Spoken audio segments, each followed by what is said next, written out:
Hari ini saya pemain cadangan. Enggak. Pak Pendeta David sedang ada sedikit gangguan kesehatan, jadi saya yang menggantikan beliau dari Makassar, tapi saya enggak dari Makassar, saudara, saya dari Tomohon.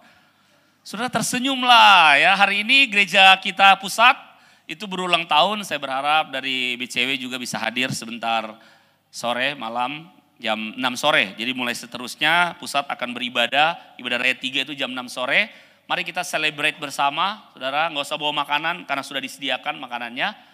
Saudara nggak bersuka cita? Ayo dong bersuka cita lah ya, saya berharap semua hadir. Hari ini saya mau mengajak kita untuk merenungkan sebuah hal yang menurut saya cukup penting dalam kekristenan kita. Hal yang dianggap sepele, tapi daily sekali. Daily itu artinya keseharian. Nah seringkali kalau di area ini kita nggak bisa deal, kita nggak bisa menang, kita nggak bisa deal dengan firman Tuhan, itu bisa menghancurkan hidup kita. Ada banyak saya temukan keluarga-keluarga berantakan, ada banyak saya temukan orang gak bisa maksimal karena satu kata ini. Nah kalau ini masuk dalam salah satu khotbah di bukit, saudara, Matius pasal 5 sampai Matius pasal 7 itu berisi pengajaran Tuhan Yesus di bukit. Yang bukan hanya bagi murid-muridnya 12 murid tapi bagi banyak orang pada saat itu. Nah kalau itu masuk berarti itu sesuatu yang sangat penting. Nah ini akan saya ambil dari khotbah Tuhan Yesus di bukit. Yang menurut saya cuma 2 pasal, tapi itu berisi banyak hal yang terkait dengan keseharian kita tentang kehidupan kita. Nah, ini adalah cara hidup kerajaan Allah juga, orang-orang yang tinggal dalam kerajaan Allah, saudara dan saya. Kerajaan Allah kan bukan nanti di sorga, saudara, tapi saat ini saudara dan saya sementara menjalani kehidupan yang seharusnya kehidupan dengan cara berpikir, dengan sikap hidup, orang-orang yang sudah punya mentalitas kerajaan Allah, yang artinya pemerintahan Tuhan. Tadi kita nyanyi dari pertama, saya lihat wow peneguhan banget. Kita bilang Tuhan Yesus baiklah, sangat baik, yang ada lawang. Tapi saudara tahu nggak akibat satu kata ini, semua yang kita nyanyikan tadi itu bisa jadi gugur. Karena satu hal ini, kalau ini masih tinggal dalam kita. Ada yang kira-kira tahu? Saya udah kasih spoiler nih, spoiler tuh kalau kita mau nonton udah ada itunya, harusnya saudara bisa menebak. Oke? Daripada saudara lebih udah kasih tahu Joko apa. Ayo kita lihat ya. Kita lihat yuk. Matius pasalnya yang ke-6. Matius pasalnya yang ke-6 ayat 25 sampai dengan ayat 34. Saya berharap kita bisa berkemenangan di area ini sehingga hal ini enggak akan terus-terusan datang. Karena ini adalah salah satu senjata kuasa kegelapan iblis untuk menghancurkan orang percaya. Dan masalahnya saudara, kita seringkali izinkan hal ini datang. Nanti kita akan coba gali, kita akan lihat akar katanya apa, dan bagaimana kita kemudian bisa menang supaya kalau ini datang, kita nggak lagi diperbudak oleh satu hal ini. Karena memang Kristus telah memerdekakan kita, bukan hanya memerdekakan kita dari dosa kita, termasuk dari akibat-akibat dari dosa. Ayo kita baca. Saudara, kalau saya bilang akibat-akibat dari dosa, jangan kemudian saudara berpikir, oh saya mengalami ini, jangan-jangan karena saya melakukan dosa. Saudara perlu tahu bahwa manusia sejak semula ketika manusia Adam dan Hawa jatuh dalam dosa, sejak saat itulah dosa kemudian terus turun kepada manusia. Tapi saudara dan saya juga harus menyadari bahwa karya Kristus di atas kayu salib telah memerdekakan kita. Tetapi memang saudara, karena kita masih dalam tubuh manusia, tubuh yang fana, belum dalam tubuh kemuliaan, kerap iblis juga belum diikat, belum ditaruh di neraka. Jadi memang dia akan terus tabur hal ini. Masalahnya orang percaya selalu lupa identitasnya tentang siapa dirinya. Dan kemudian ketika hal ini terus datang, kita biarkan hal ini terus tinggal di dalam kita. Hal ini adalah hal kekhawatiran. Makanya judul perikopnya hal kekhawatiran. Ayo kita baca bergantian saudara. Seberapa saudara yang mau menang di area ini? Boleh angkat tangan? Saya pikir cukup. Cukup sampai hari ini kita tinggal dalam kekhawatiran. Tatap wajah kiri dan kananmu. Bilang, so mesti selesai hari ini. Aduh, jangka siang le pulang gereja le masih aja terjebak ya. Kita perlu menang di area ini. Amin. Supaya waktu kita nyanyi, kita tuh nyanyi benar-benar asik. Seng ada lawan, Tuhan Yesus baik, sambil senyum. Kita bisa disco-disco sedikit. Tapi kalau hal ini masih menguasai kita, sulit untuk kita bisa benar-benar free. Matius pasalnya yang ke-25, pasalnya yang ke-6 ayat 25 sampai dengan ayatnya yang ke-34. Tolong bantu saya Bapak Ibu, kita baca bergantian. Saya akan baca ayat 25, kita bergantian sampai ayat 34. Hal kekhawatiran. Karena itu aku berkata kepadamu, janganlah khawatir akan hidupmu. Akan apa yang hendak kamu makan atau minum. Dan janganlah khawatir pula akan tubuhmu. Akan apa yang hendak kamu pakai. Bukankah hidup itu lebih penting daripada makanan. Dan tubuh itu lebih penting daripada pakaian?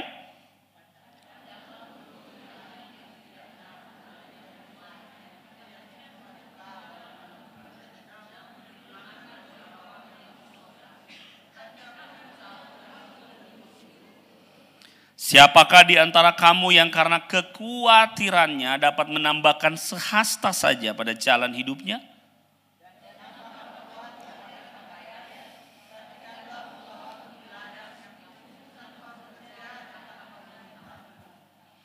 Namun aku berkata kepadamu, Salomo dalam segala kemegahannya pun tidak berpakaian seindah salah satu dari bunga itu.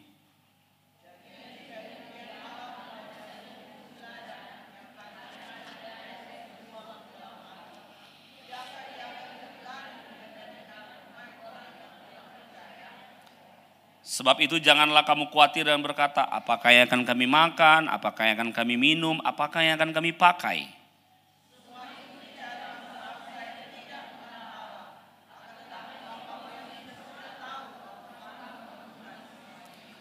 Tetapi carilah dahulu kerajaan Allah dan kebenarannya, maka semuanya akan ditambahkan kepadamu.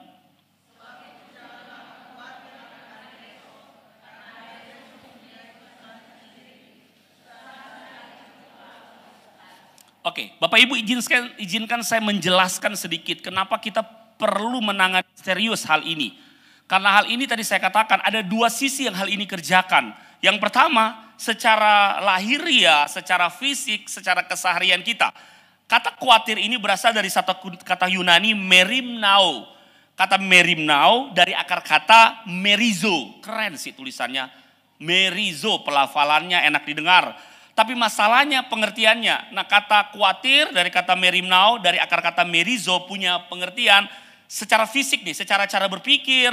Kenapa kemudian kita jadi susah, kemudian kita sepertinya kok jadi banyak pikiran. Sebab kata khawatir ini dari kata merizo, akar kata merizo, artinya dipecah-pecah menjadi beberapa bagian.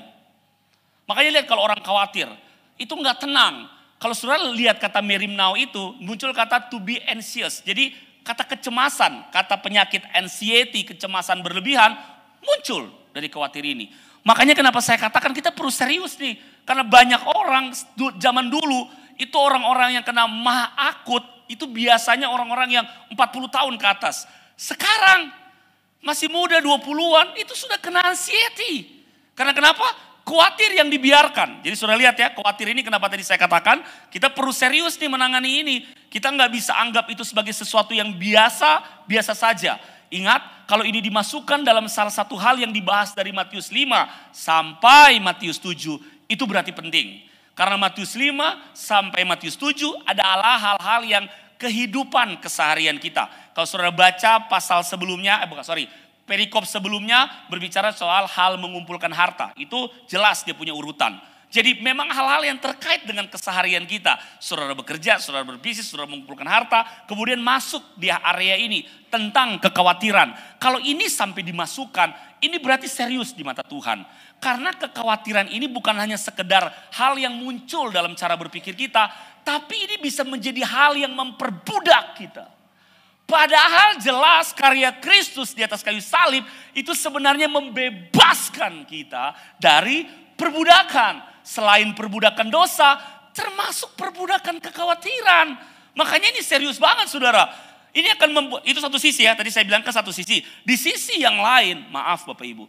Waktu kita khawatir, itu sama dengan kita lagi kurang percaya sama Tuhan.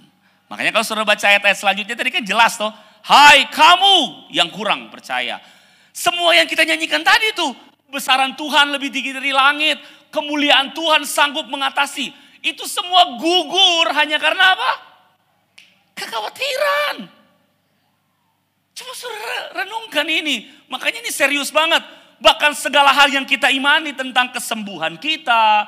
Tentang penyediaan Tuhan dalam hidup kita, tentang anak-anak kita, tentang masa depan keluarga kita, tentang bagaimana hidup kita. Kita sudah mengimaninya, kita sudah mempercayainya menurut kita. Tapi itu semua bisa gugur karena kekhawatiran. Serius gak kira-kira ini sudah? Serius banget. Senggol kiri kananmu bilang, sampai hari ini selesai ini khawatir. Bilang saudara. Oke, karena begini saudaraku, saya kenapa berani yakin bahwa itu seharusnya bisa selesai. Apa pendeta, come on lah, faktanya nanti ketika orang keluar, ketika orang berhadapan dengan apa yang harus kita jumpai, ini bisa khawatir lagi. Itu karena begini, kita nggak benar-benar kuat dalam keyakinan kita. Karena memang itu iblis yang biasanya kerjakan. Begitu ada hal-hal yang sepertinya bisa menjadi alasan untuk kita khawatir, iblis tambah komfor, saudara. Iblis tambah api jadi lebih besar. Sehingga kita, oh iya ya, wajarlah saya khawatir. Come on lah, kan memang roh memang penurut sih. Tapi kan daging menumpang. Salah ya, daging lemah, itu kata kita. Padahal kalau Tuhan bilang jangan kamu khawatir, sebenarnya kita punya lebih besar alasan untuk kita tidak khawatir. Wow, saya yakin kita akan mengalami sebuah kehidupan yang berbeda kalau kita bisa menang di area ini. Nah makanya begini saudara, kita perlu lihat lebih dalam pada saat ini bagaimana untuk supaya kita bisa mengatasi kekhawatiran ini. Firman Tuhan telah memberikan jalannya bagi kita. Firman Tuhan telah memberikan caranya. Nah iblis berusaha untuk tutupi hal-hal ini sehingga kita membiarkan, maaf Bapak Ibu, seolah-olah kita merasa nyaman dengan kekhawatiran itu. Kita sih, oh enak aja. Siapa lagi yang merasa nyaman dengan kekhawatiran? Saudara hati-hati nih sama jebakan iblis. Ingat kekhawatiran itu sesuatu yang memperbudak kita. Itu sama jeleknya dengan dosa sebenarnya. Sama jeleknya. Dosa memperbudak, kekhawatiran juga bisa memperbudak kita. Sehingga semuanya kita dengar firman Tuhan, kita nyanyi-nyanyi, tapi cuma lewat begitu saja. Kalau kita terus tinggal dalam kekhawatiran. Nah, coba kita lihat apa kata firman Tuhan. Seberapa saudara yang setuju dengan saya bahwa firman Tuhan selalu memberikan jawaban bagi kita? Boleh angkat tangan? Oke. Tapi kalimat kedua juga saya mau ingin katakan bahwa firman Tuhan yang selalu memberikan jawaban bagi kita itu benar-benar bisa berkuasa dalam hidup kita kalau kita memutuskan untuk kita mempercayainya. Saya mau tanya dulu, seberapa saudara yang percaya bahwa firman Tuhan sanggup melepaskan saudara daripada segala keterikatan, perbudakan dari kekhawatiran? Boleh angkat tangan? Oke, kalau begitu kita doa tutup saja. Sudah selesai. Nah. Coba kita lihat ya. Apa kata firman Tuhan. Supaya saudara punya cara. Saudara ingat ya kalau iblis berusaha tabur hal-hal ini. Hal-hal yang membuat saudara khawatir. Saudara setiap hari ya. Coba ada loh bisa kita khawatir. Bayangkan ya. Tuhan sok kasih usaha untuk bisnis. Untuk dikerjakan. Bisa loh iblis tabur kekhawatiran. Bagaimana nanti kalau sepi? Bagaimana nanti kalau omset nggak mencukupi buat bayar tagihan. Kredit di bank lah, kredit rumah lah, kredit mobil lah.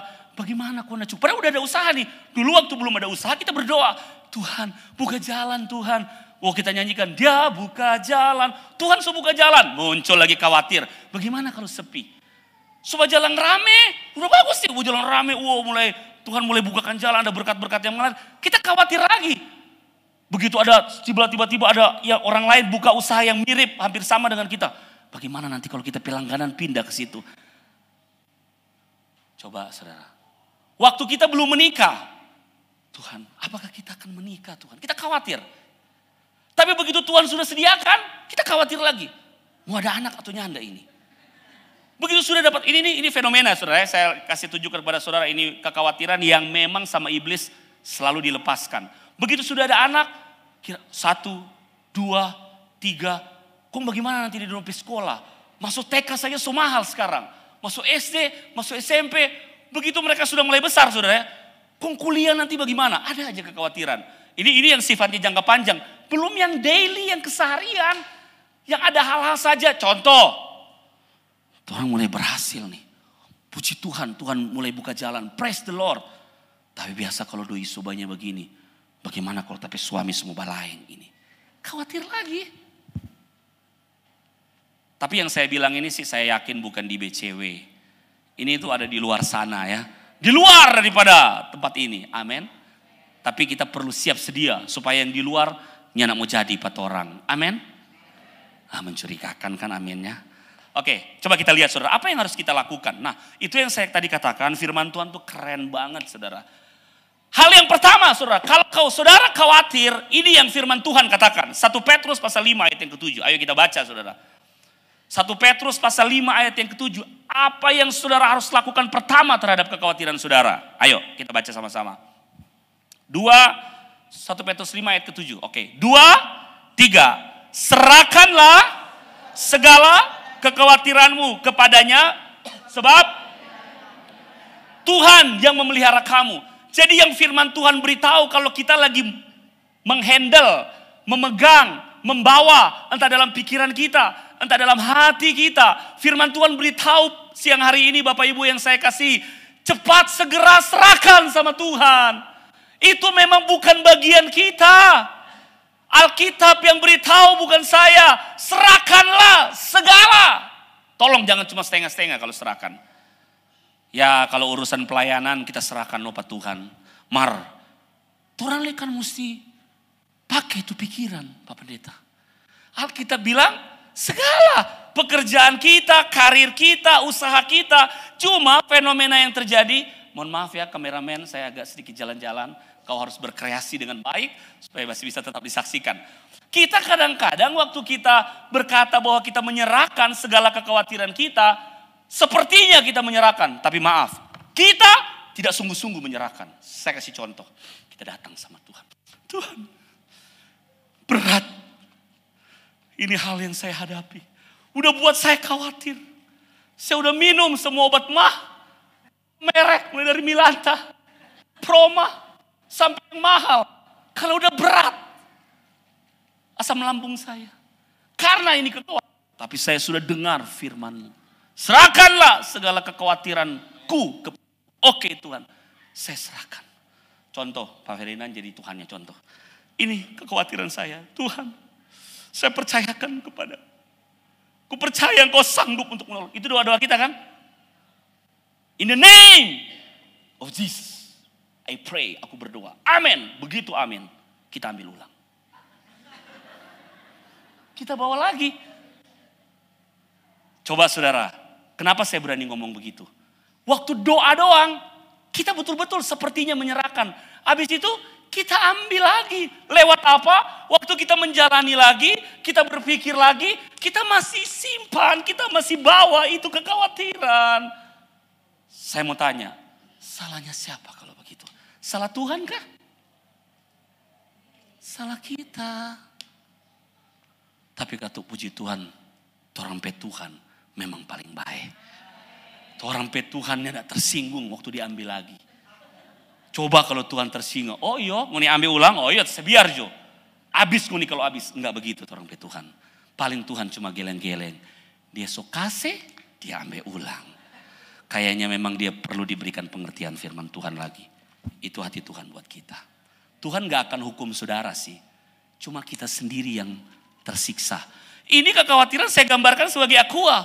Bagaimana kalau jadi satu karung beras 60 kilo yang saudara pikul. Wah akan lain ceritanya.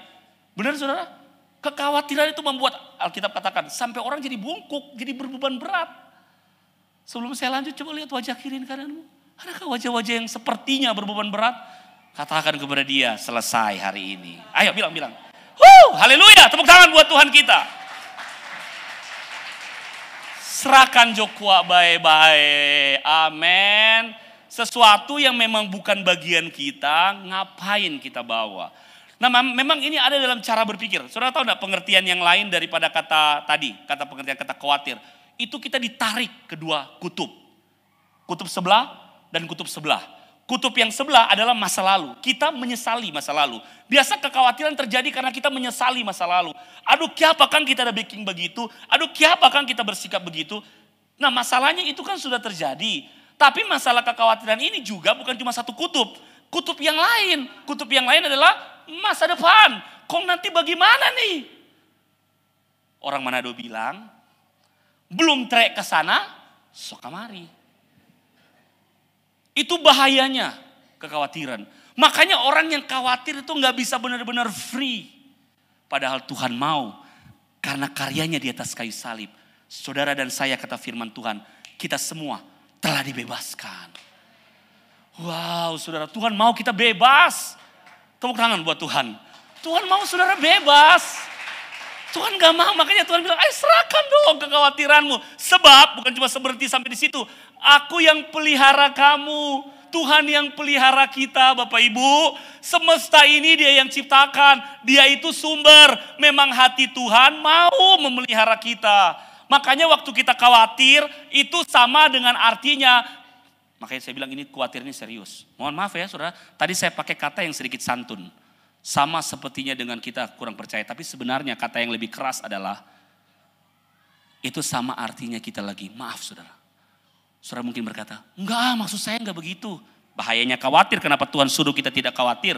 Sebab bahasa tersembunyi daripada kekhawatiran adalah sama kita sementara berkata, Tuhan engkau enggak, maaf ya, enggak becus untuk mengurusi perkaraku.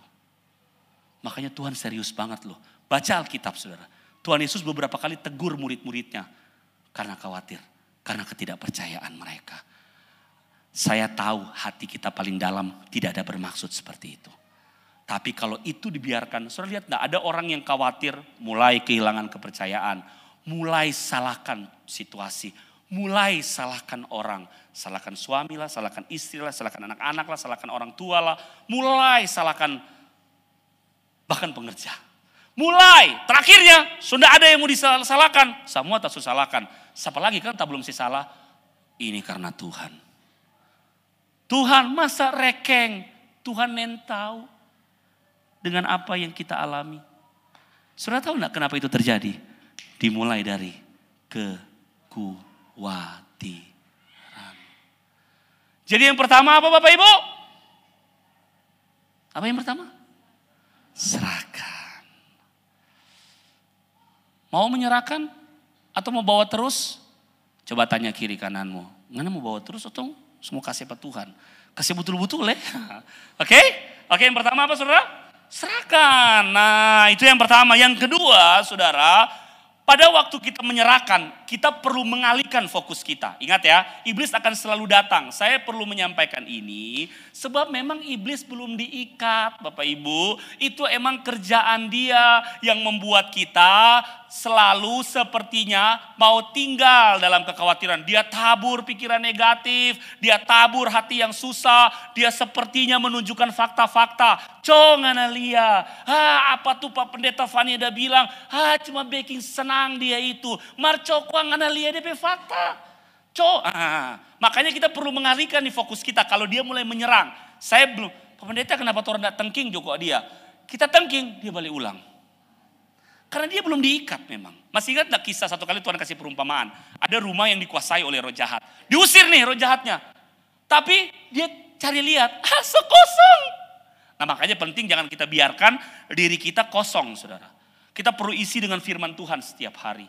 Saudara kalau isi diri saudara secara pribadi dengan firman Tuhan. Dengan hal-hal yang terkait dengan Tuhan. Dengan kesadaran akan Tuhan. Hidup saudara full terus. Karena Alkitab bilang iblis cara kerja begitu. Habis diusir, dia cari-cari Lia. Nang ning, lagi kosong. Bukan cuma dia mau datang sendiri. Alkitab bilang apa yang dia lakukan? Dia panggil DP tamang.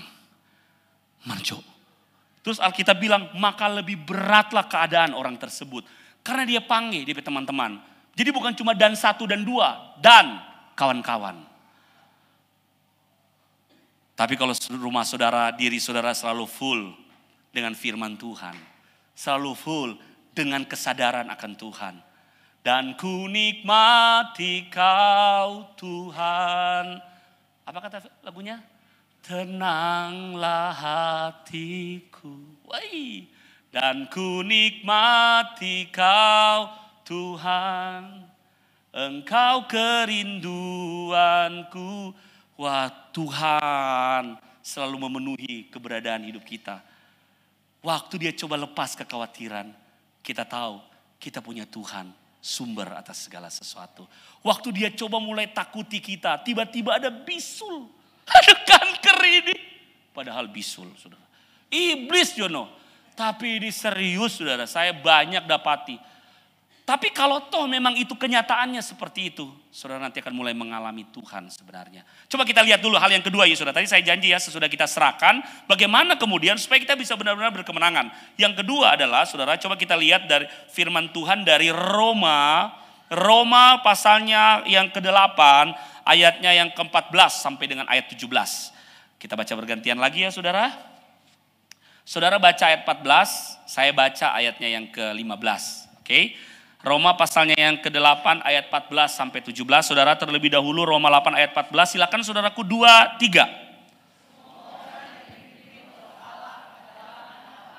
Sebab kamu tidak menerima roh perbudakan yang membuat kamu menjadi takut lagi, menjadi khawatir lagi. Tetapi kamu telah menerima roh yang menjadikan kamu anak Allah. Oleh roh itu kita berseru, "Ya Aba, ya Bapa." Ayat 16.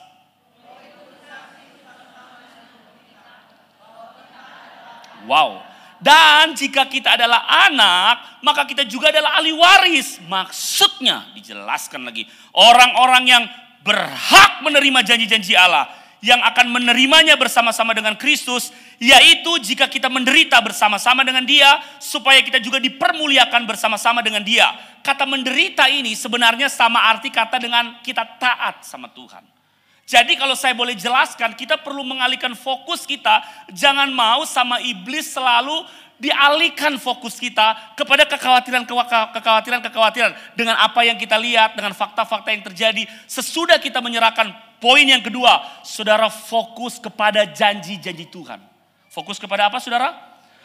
Janji-janji Tuhan lewat firman-Nya saudara. Semua janji Tuhan itu tersedia dalam firman Tuhan. Saudara tinggal baca. Sakit penyakit, ada janji tentang kesembuhan. Kekurangan, ada janji tentang penyediaan. Tolong sebutkan kepada saya hal-hal yang manusia hadapi di dunia ini dan Tuhan tidak menyediakan janjinya. Tolong sebutkan kepada saya. Ada apa pendeta? Tolong sebutkan. Gak ada saudara. Ini berisi puluhan ribu janji Tuhan. Hanya kita melupakan janjinya. Ingat nama kitab kita apa? Alkitab. Yang berisi perjanjian kan, covenant. Perjanjian dari kata janji.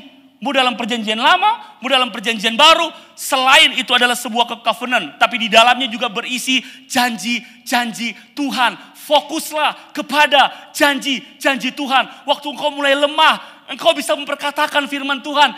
Aku kuat di dalam engkau. Engkau sumber kekuatanku Tuhan. Saudara mulai memperkatakan.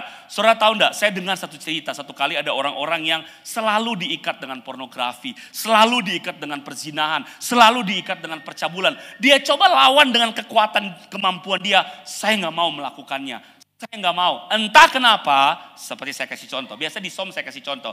Brother boleh bangkit berdiri? Kita memang perlu banyak contoh kadang-kadang. Orang kinestetik akan tertolong. Dek, bangkit diri di sini. Ya. Oke. Dua kutub. Kutub utara dan kutub selatan. Wah. Kesana lagi deh. Agak jauh. Sisi kanan, brother, jangan tersinggung. Ini cuma contoh, brother ya. Sisi kiri adalah bukan kehendak Tuhan. Hal-hal yang tidak ingin kita lakukan, yang Tuhan juga mau tidak kita lakukan. Sisi kanan adalah kehendak Tuhan.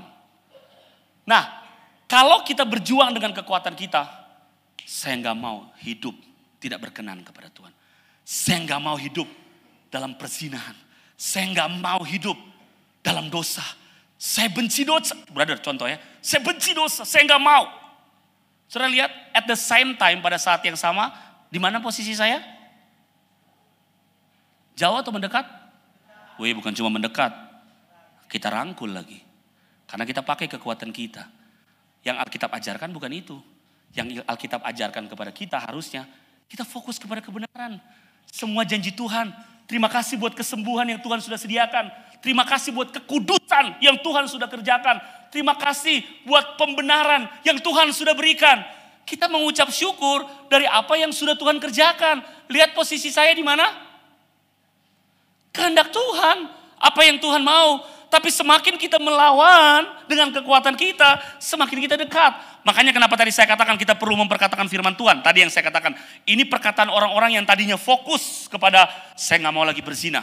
Saya gak mau lagi menyakiti Tuhan. Saya gak mau lagi macam-macam percabulan dan lain sebagainya. Itu justru dia semakin sulit untuk melepaskan. Tapi orang-orang tersebut waktu dia mulai memperkatakan, terima kasih untuk pengudusan yang Tuhan kerjakan.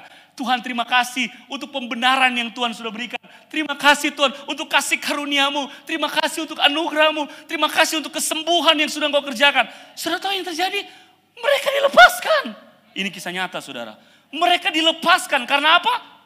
Kuasa firman Tuhan. Wow. Boleh kasih tepuk tangan buat Tuhan kita yang besar dan buat saudara-saudara kita. Thank you. Wow. Jadi saudara, kita perlu merubah fokus kita. Kalau kita terus fokus kepada hal-hal, tapi faktanya sakit ini tetap ada. Tapi faktanya saya masih ada dalam kekurangan. Tapi faktanya saya masih terikat dengan hal ini. Kita dipenuhi dengan hal-hal yang negatif, hal-hal yang khawatir. Padahal bukan seperti itu yang Tuhan inginkan. Tuhan terima kasih untuk penyediaan yang sudah Engkau berikan. Tuhan terima kasih. Makanya Alkitab bilang pada waktu kamu berdoa, apa kata firman Tuhan? Anggaplah engkau telah menerimanya. Amin. Jangan kamu khawatir. Serahkan sama Tuhan, rubah fokus kita. Jangan fokus kepada hal-hal yang membuat kita khawatir. Dan jangan coba lawan kekhawatiran dengan kekuatan manusia kita. Apalagi dengan kekuatan pikiran kita. Kita terbatas. Tapi kita mulai pakai, kita fokus kepada janji-janji Tuhan. Janji-janji Tuhan yang tidak pernah lekang oleh waktu. Janji-janji Tuhan yang selalu ya dan amin. Tuhan gak pernah berubah dalam hal janjinya. Cuma iblis selalu taruh dalam pikiran kita. Seolah-olah itu cuma retorika. Siapa bilang itu retorika? Atau hal-hal yang sifatnya pidato. Enggak saudara, itu benar-benar nyata. Bukankah saudara banyak mengalami? Salah satu hal yang membuat saudara tetap berada di tempat ini. Karena saudara saya yakin telah mengalami semua kebaikan dan janji-janji yang Tuhan sudah berikan. Tolong jangan dilupakan. Itu yang membuat Daud gak takut menghadapi Goliat. Dia ingat kepada kebaikan dan janji Tuhan. Tuhan yang sama yang telah melepaskan aku dari cakar beruang dan singa. Dia juga akan melepaskan aku dari tangan orang Filistin. Itu yang membuat Yosua dan Kaleb gak takut menghadapi penduduk di Kanaan yang begitu besar. Dengan kota-kotanya yang berkubu. Sebab mereka telah mendengar janji Tuhan. Tuhan kita telah berjanji. Negeri itu akan diberikan kepada kita. Bukan cuma itu. Mereka juga mengingat apa yang sudah Tuhan kerjakan. Bukankah Tuhan kita yang besar telah membelah laut Teberau. Kita berjalan di tanah yang kering. Orang-orang yang mengejar kita binasa. Ketika kita sudah lewat, laut Teberau itu dikembalikan seperti semula dan mereka semua binasa. Bukankah itu perkara Tuhan yang besar? Perbuatan Tuhan yang besar. Semua kita udah pernah ngalamin itu. Amin. Tolong tunjukkan dasar apa, alasan apa lagi untuk kita khawatir. Halo saudara, lihat ya, tipu daya iblis ya. Tapi kita bersyukur firman Tuhan berkuasa untuk memerdekakan setiap kita. Ayat yang terakhir. Saudara mau ayat yang terakhir? Atau saya masih mau tambah beberapa, berpuluh-puluh, berbelasan, atau beratus-ratus ayat. Satu ayat coy yang terakhir ya, amin, boleh? Boleh saudara? Kayaknya butuh banyak ayat nih, gak apa-apa saya mau tambah setengah jam juga boleh. Jangan, terakhir Jo. Roma pasalnya yang ke-8, ayatnya yang ke-32. Roma 8 ayat yang ke-32. Roma pasalnya yang ke-8 ayatnya yang ke-32.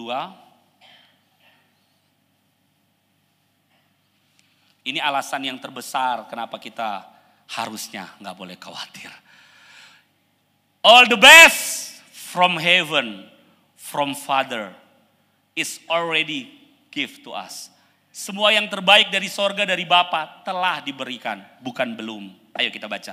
Roma pasal 8 ayat 32. 1, 2, 3. Ia Bapa di sorga yang tidak menyayangkan anaknya sendiri, Tuhan Yesus, tetapi yang menyerahkannya bagi kita semua. Bagaimanakah mungkin Bapa tidak mengaruniakan segala sesuatu kepada kita bersama-sama dengan Dia? Tuhan balik tanya, woi, kalau yang terbaik dari sorga telah diberikan, bagaimana mungkin? Tuhan yang bertanya pada orang. Yang lain, segala sesuatu tidak diberikan kepada kita. Tidak mungkin Tuhan tidak berikan. Amin. Tapi untuk kita bisa melihatnya, untuk kita bisa mengalaminya, saudara dan saya perlu benar-benar percaya. Nyala pakai setengah-setengah. Tepuk tangan buat Tuhan kita. Tepuk tangannya juga, jangan setengah-setengah. Amin. Saudara akan melihat kemenangan demi kemenangan. Kami juga mengalami hal-hal yang coba iblis lepaskan. Tapi waktu saya bisa menang di area ini, saudara, saya bisa lebih free. Adapun bukan berarti saya katakan kita tidak boleh bekerja, kita tidak boleh usaha. Tapi beda mindset kita waktu kita bekerja. Beda cara berpikir kita. Bukan kita digerakkan oleh kekhawatiran. Saudara nanti akan bisa melihat, tiba-tiba kok Tuhan bisa bukakan ini ya.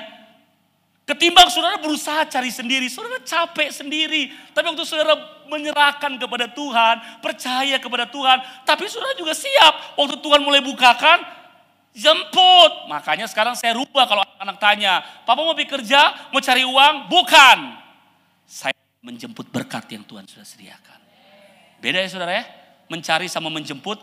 Kalau mau cari, masih mau cari. Ada di mana dia? Sembunyi di sini tuh. Oh, kalau dia tersembunyi di bawah sini, saya mati. Mesti mau angkat lagi tuh kameramen. Tapi kalau tinggal mau jemput kan, tinggal Tuhan tuntun. Eng-eng, Tuhan mau jemput di mana? Beda saudara. Kita kerja, kita nggak akan merasa susah. Kita nggak akan menyalahkan orang lain. Istri kita, anak-anak kita. Mau Nina perhatikan papa so banting tulang. So patah-patah kasihan dia. Tapi kita tinggal menjemput berkat yang Tuhan sudah sediakan. Clear ya? Tolong suami istri, anak-anak, orang tua saling mengingatkan. Kalau khawatir, datang berdoa Pak Tuhan. Alkitab yang bilang, boleh nggak tambah lagi ayat? Boleh nggak? Saudara jangan marah ya, boleh ya tambah ayat ya? Benar-benar terakhir ini. Bapak pendeta jangan berdusta kok. Enggak ini saya diingatkan, jadi saya harus baca ayat ini. Wow, praise the Lord, praise the Lord, praise the Lord. Filipi, saudara pernah dengar ya ayat ini ya? Filipi pasalnya yang keempat, ayat yang ke-6 sampai dengan ayat yang ke-7. Filipi pasalnya yang keempat, ayat 6 sampai 7. Yuk kita baca sama-sama, yuk. Kita baca sama-sama. 2, 3. Janganlah hendaknya kamu khawatir tentang apapun juga.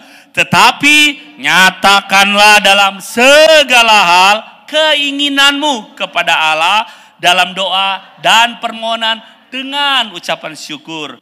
Damai sejahtera Allah yang melampaui segala akal akan memelihara hati dan pikiranmu dalam Kristus Yesus. Kenapa ayat yang ke-6 ini disambung sama ayat yang ke-7? Sebab kekhawatiran yang dari Tuhan itu benar-benar bisa blessing kita. Bukan cuma bicara soal penyediaannya, tapi kita kan mengalami damai sejahteranya Tuhan. Yang Tuhan berikan, yang Tuhan bilang, damai sejahtera yang aku berikan tidak seperti yang dunia ini berikan yang sementara. Tapi damai sejahtera yang dari Tuhan itu sungguh-sungguh akan memerdekakan hidup kita. Kalau kita khawatir, nyatakan dalam doa, sampaikan. Tapi dengan permohonan dan ucapan syukur, seperti gambaran yang tadi saya bilang. Terima kasih buat penyediaan-Mu Tuhan. Terima kasih buat kesehatan yang Kau berikan. Terima kasih Tuhan buat jalan yang sudah Tuhan bukakan. Pertanyaannya, apakah sudah dibukakan? Secara fisik belum, tetapi secara rohani saudara telah mendapatkannya. Makanya saudara memperkatakannya. Kalau saudara secara rohani, secara yang transenden yang tidak kelihatan itu sudah saudara dapatkan, yang jasmani saudara so tahu kok tidak rumus.